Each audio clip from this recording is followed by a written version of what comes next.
Shalom Bapak Ibu Saudara. Perenungan firman Tuhan kita pada hari ini terambil dari Imamat pasalnya yang kelima. Saya akan bacakan bagi setiap kita ayatnya yang ke-14 sampai ayatnya yang ke-19. Demikian firman Tuhan. Dengan judul perikop korban penebus salah.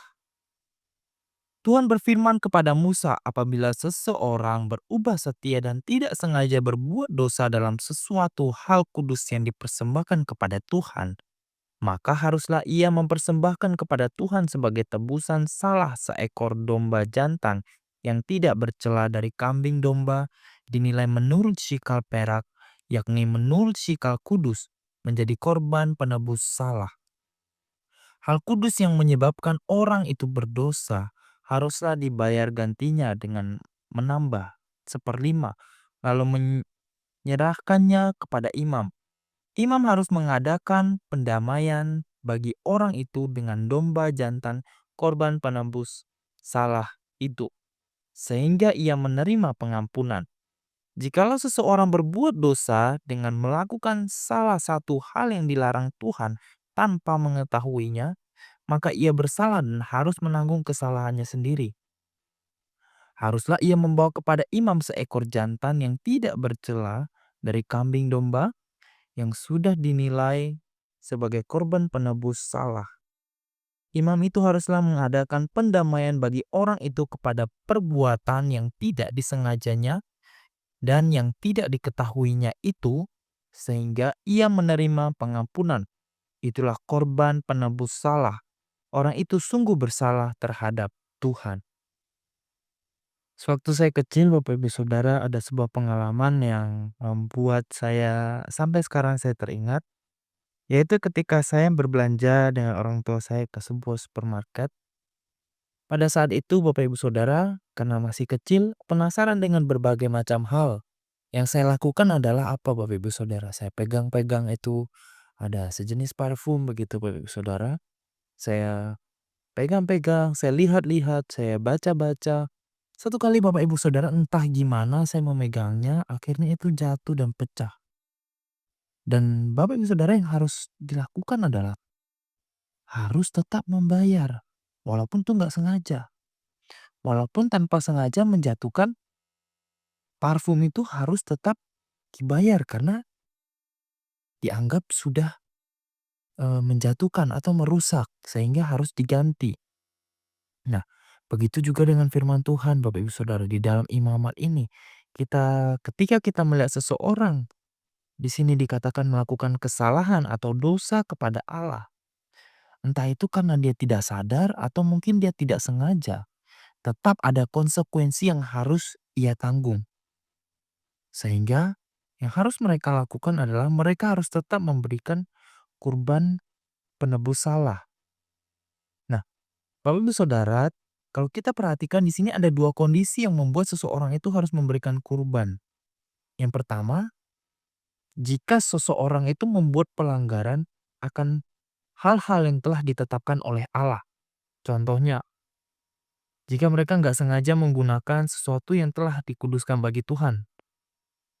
Nah, yang kedua Bapak Ibu Saudara, ketika mereka melanggar perintah Tuhan tanpa sadar. Nah, ketika mereka melakukan kedua hal ini dengan cara tidak sengaja, mereka tetap wajib untuk memberikan persembahan sesuai dengan ketetapan Allah. Nah, Bapak Ibu Saudara, di dalam kehidupan kita, kita tahu bahwa nggak sengaja itu sering sekali terjadi di dalam kehidupan kita. Namun Bapak Ibu Saudara, Allah kita adalah Allah yang tidak mau setengah-setengah. Allah kita adalah Allah yang menuntut sempurna. Karena sebab itu Allah begitu memandang serius tentang dosa. Tidak ada toleransi sama sekali mengenai dosa. Meskipun hal itu dilakukan dengan cara tidak sengaja atau nggak tahu, tetap tidak ada toleransi terhadap dosa. Tetapi Bapak Ibu Saudara, kita perlu bersyukur karena Allah itu tetap memberi pengampunan bagi setiap kita. Oleh apa? Melalui kurban penebus salah. Nah, Bapak Ibu Saudara, kalau kita menyadari sekarang, setiap kita itu telah betul-betul ditebus melalui apa? Melalui korban penebus salah yang sejati, yaitu Yesus yang telah menjadi kurban sebagai pendamai antara kita manusia dengan Allah. Sehingga kita tidak lagi terjerat di dalam ikatan dosa. Ya, Bapak Ibu Saudara, ini merupakan bukti kasih dan kesetiaan Tuhan bagi setiap kita. Sekarang cara hidup kita yang harus berbeda, tidak lagi seperti kita yang lama. Setiap manusia bisa salah, tetapi setiap manusia juga memiliki kemampuan diberikan oleh Allah hikmat, diberikan Allah bagaimana kita bisa berpikir kita telah melakukan hal yang salah, kita tidak mengulangi kesalahan yang sama. Nah, sehingga Bapak Ibu Saudara, hari ini firman Tuhan mengingatkan kepada setiap kita bahwa ketika kita menyadari bahwa kita jangan sampai terikat lagi dengan ikatan dosa, itu adalah bukti bagaimana kasih Tuhan kepada setiap kita. Respon kita terhadap kasih Tuhan kepada setiap kita. Nah, sehingga kita berusaha untuk eh, menghidupi hidup kita dengan cara yang berbeda, dengan cara yang Allah inginkan. Nah, Bapak Ibu Saudara, ketika kita mengatakan kita memberi persembahan, itu tujuannya itu bukan lagi untuk membebaskan kita dari dosa, bukan untuk menebus setiap kita dari dosa. Nah, sehingga Bapak Ibu Saudara yang perlu kita sadari sekarang bahwa kita sudah ditebus dan dikuduskan bagi Allah. Maka dari itu Bapak Ibu Saudara, jangan sampai kita hidup di dalam dosa yang sama, dosa yang lama kita, dan kita menjadi orang yang memandang remeh terhadap dosa. Sebaliknya Bapak Ibu Saudara, yang harus kita lakukan adalah kita harus hidup di dalam pengucapan syukur kepada Tuhan. Kita harus menjalani hidup kita sesuai dengan kehendak Tuhan, serta kita mempersembahkan hidup bagi kemuliaan Tuhan. Demikian perenungan firman Tuhan kita, mari bersama kita berdoa. Bapa di surga, kami mengucap syukur karena Engkau begitu mengasihi setiap kami. Engkau yang rela mengutus anakmu untuk berkorban bagi setiap kami.